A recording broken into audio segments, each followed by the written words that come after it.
My most personal memory of the president was 1991 at a White House Christmas party when we were in the East Room and the Marine a cappella group was singing Christmas carols, and the president and Barbara Bush sidled up right beside me, and we were all singing off the same song sheet. And it was a kind of intimacy and a friendliness that you don't really see anymore from Democrats or Republicans. They're a little bit more distant from the press now. And this is somebody who also had an extremely deep connection with the people who protected him in the Secret Service, and you've seen that in the tributes that they have offered him. They were the honorary pallbearers as he left Texas today, and so did the U.S. Navy. This is somebody who enlisted in the Navy at age 18 before he went to college, became the youngest naval aviator, was shot down, survived,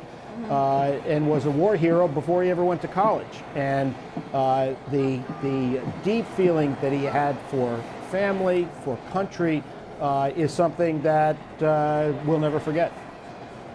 As we await the family to be escorted from the aircraft, we await Hail to the Chief with the 21-gun salute. John, you know, the President Trump, the current president, hasn't always had the friendliest relationship with the Bush family, though. Not at all. When it comes to this, he's following all the protocol, and declared Wednesday the National Day of Mourning. The markets will be shut down. What else can you tell us about national ceremonies, preparations, and presidential traditions upon death?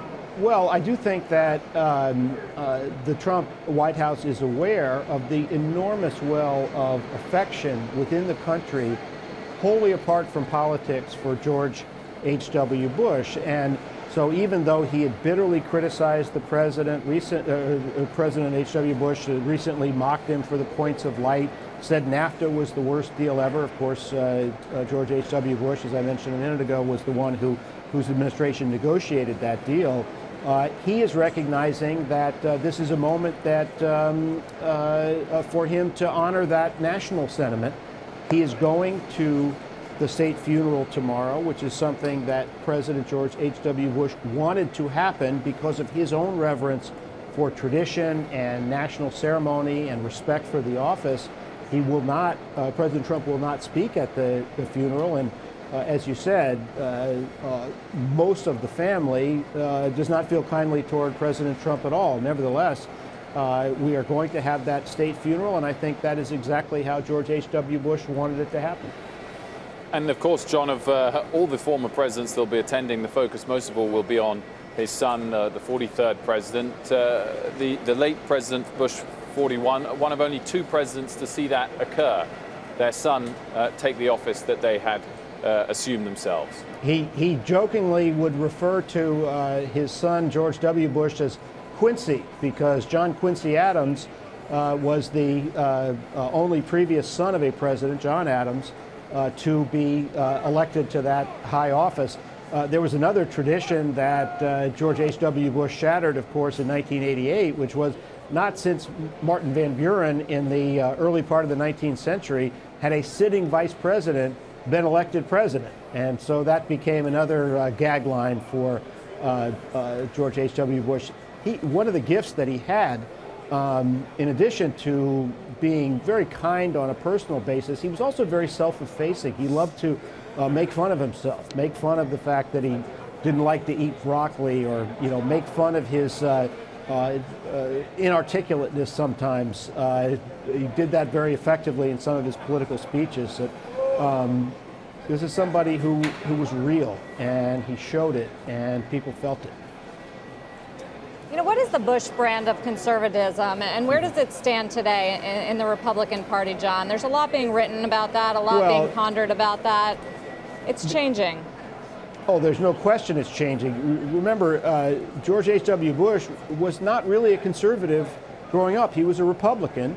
His father was a senator, Prescott Bush. He grew up as in a family that advocated abortion rights before that was so popular as it is now in the Democratic Party.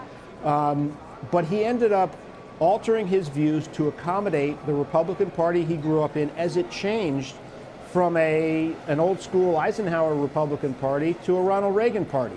So he turned his position on abortion, became anti-abortion. He adopted Reagan's preference for supply-side economics, but not so firmly that he couldn't make that budget deal in 1990.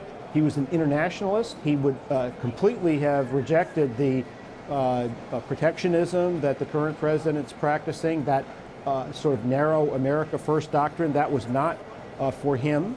His son, George W. Bush, continued the transition to a more conservative brand. He cast himself as more Reagan than his father in political terms. Now, Jeb Bush was the same way. He was quite a conservative governor of the state of Florida and believed, I think, more fervently than his father had in reducing the size of government.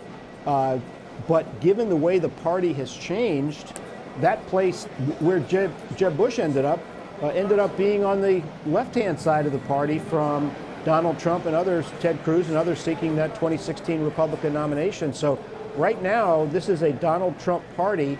And the one thing we know for sure, despite the gradations of ideology by the different generations of the Bushes, none of them would cast themselves as part of a Donald Trump party.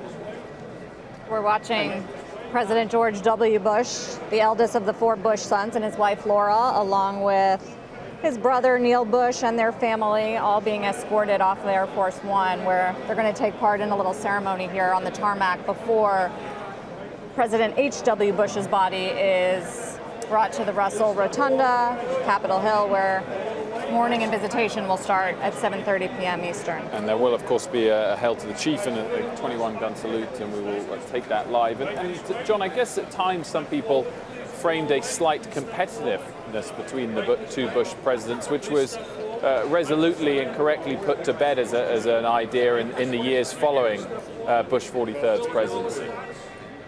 Well, you know, people would read, for example, in George W. Bush's decision to launch the second Iraq War as a desire to fulfill the unfulfilled agenda of his father, or be tougher than his father, or more aggressive than his father.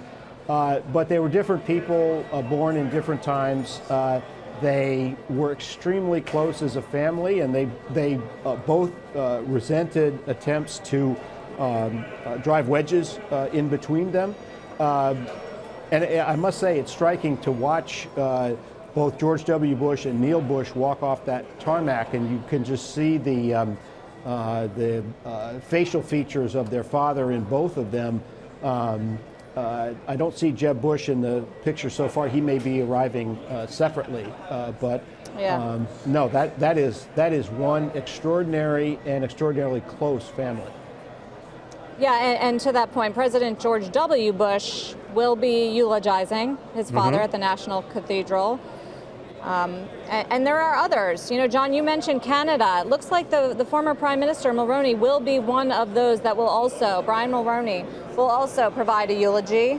U.S. Senator Alan Simpson as well, and John Meacham, the presidential historian and biographer. What does that tell you about how this funeral will go? Well, Alan Simpson was somebody who was very personally close to George H.W. Bush, and somebody who those of us who were covering the administration and Capitol Hill at the time knew that he always had special insight into what George H.W. Bush was thinking, one of several people who did.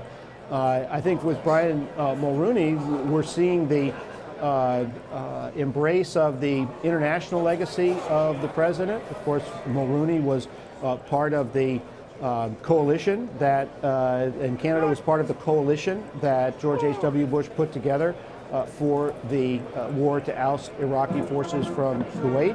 He helped him negotiate NAFTA. And I think with John Meacham, he's somebody who became very close to him in writing his masterful biography of George H.W. Bush. John, we're going to listen now to the band and the gun salute.